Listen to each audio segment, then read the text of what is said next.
Well, hey guys, my name is Tiana, and I'm so excited to come to you this week to share my favorite point from Sunday. This is our sermon thoughts, and gosh, this message series, KISS, has been incredible. Every week, I feel like I have learned so much about how to do a better job in my relationships, in my marriage, with my friends, with my children, and this week was no different. And I just want to share with you my favorite point.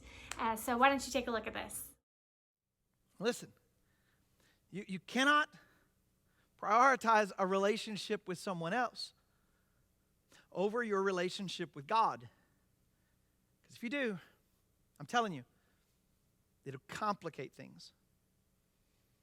And some of you today, you look at your relationships and you would say, oh, they're so complicated. So complicated.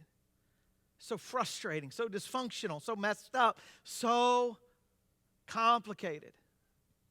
And I would just look back to you and say, well, have you ignored the principle of priority?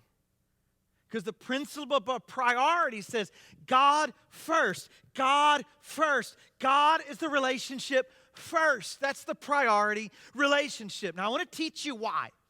Okay, I want to teach you this for a little bit. I'm going to try to show you 2 reasons today why God is the premier priority relationship for your life. 2 reasons why. And for some of you, the light bulb's going to come on today, and it's going to, maybe, honestly, I watched it in the first service. Maybe for the first time ever in your whole life, it's going to connect.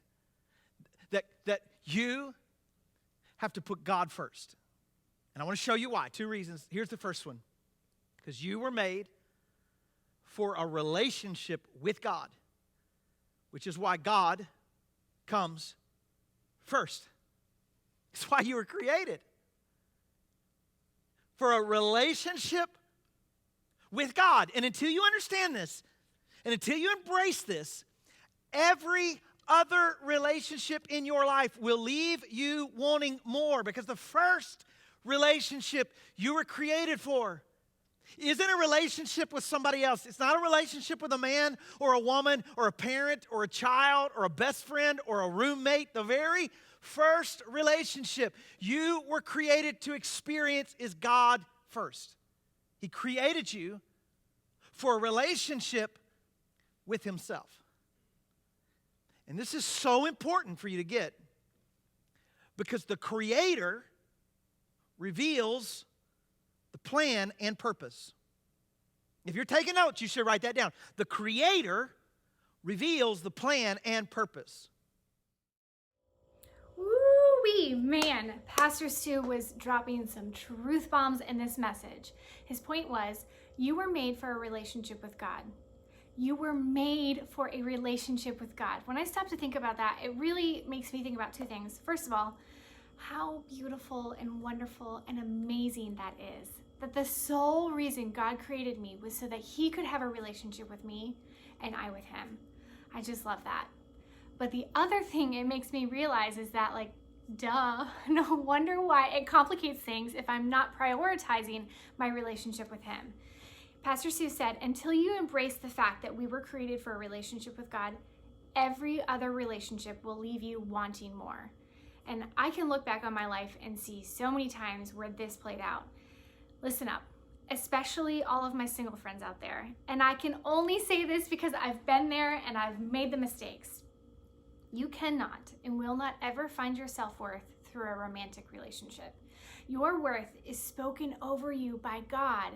And gosh, how easy would it be to forget how our Heavenly Father feels about us if we aren't in a daily relationship with Him?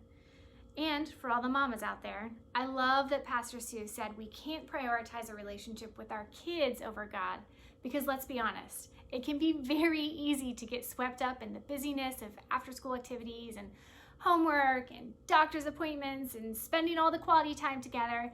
And before we know it, we find so much of our self-worth in who we are as a mom. And I just want to say it again. If we aren't in a daily relationship with our Creator, we're going to lose sight of the plans and the purpose that He has for our life. Gosh, I really just feel like I could keep going. This point was so good, and it spoke right to my soul exactly when I needed it. I hope you enjoyed this sermon thoughts, and if you haven't had a chance to watch part 3 of KISS, do it now. I promise God will reveal to you how you can improve your relationships. Thanks for joining me. Bye.